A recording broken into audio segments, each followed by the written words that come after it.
నా పేరు నాగ సురేష్ అండి. నేను డిప్యూటీ ఎగ్జిక్యూటివ్ ఇంజనీర్ తిరుపతి నుంచి వస్తున్నాను. నేను జిల్లా వాసిని. ఈ ప్రాచీనమైనటువంటి దేశంలోని అతి ప్రాచీనమైనటువంటి పరశురామేశ్వర స్వామి ఆలయాన్ని సందర్శించుకోవడం నాకు నా మహాత్మ చాలా అదృష్టంగా భావిస్తున్నాను. ఈ గుడి గురించి మా చిన్నప్పటి నుంచి వెళ్తున్నాము. చాలా విశిష్టత కలిగిన గుడి. సంతాన ప్రాప్తి లేని వాళ్ళు వచ్చి ఏదైనా ముఖ్యంగా వాళ్ళు సంతాన ప్రాప్తి. అంతేకాకుండా ఈ ఆలయం ఈఓ గారు అయితే కానీ సిబ్బంది అయితే ఈ దర్శనం అభిషేకం చేసుకోవడం ఉన్నారు.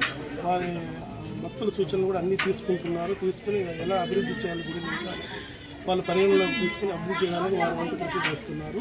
అంతేకాకుండా నా చిన్న వినపం ఏంటంటే టూరిజం పాయింట్ ఆఫ్ వ్యూలో కూడా కొంత ఏపీ టూరిజం డిపార్ట్మెంట్ వాళ్ళు కొంత హెల్ప్ తీసుకొని టూరిజం పరంగా కొంత హెల్ప్ చేయగలిగితే ఇంకా అభివృద్ధి చెందుతుందని నేను భావిస్తున్నాను. Thank you.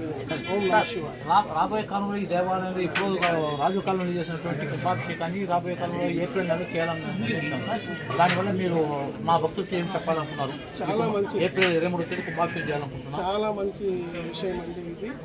కుంభాభిషేకం జరగడం చాలా ఈ కాలంలో మన ఉన్న టైంలో జరగడం చాలా కష్టం. భక్తులందరూ కూడా దీన్ని అంటే అందరికీ కూడా అంటే ఎట్లా అంటే స్వామి వైడ్ పబ్లిసిటీ ఇచ్చి అందరూ కూడా ఆ కార్యక్రమంలో పార్టిసిపేట్ చేసేటట్టు మీ వంతు మీరు కృషి చేయాలని మనస్ఫూర్తిగా కోరుకుంటూ మేము కూడా తప్పకుండా ఆ టైంలో వచ్చి దేవదేవుని దర్శించుకుంటామని తెలియజేసుకుంటాం. Thank you sir. Thank you very much.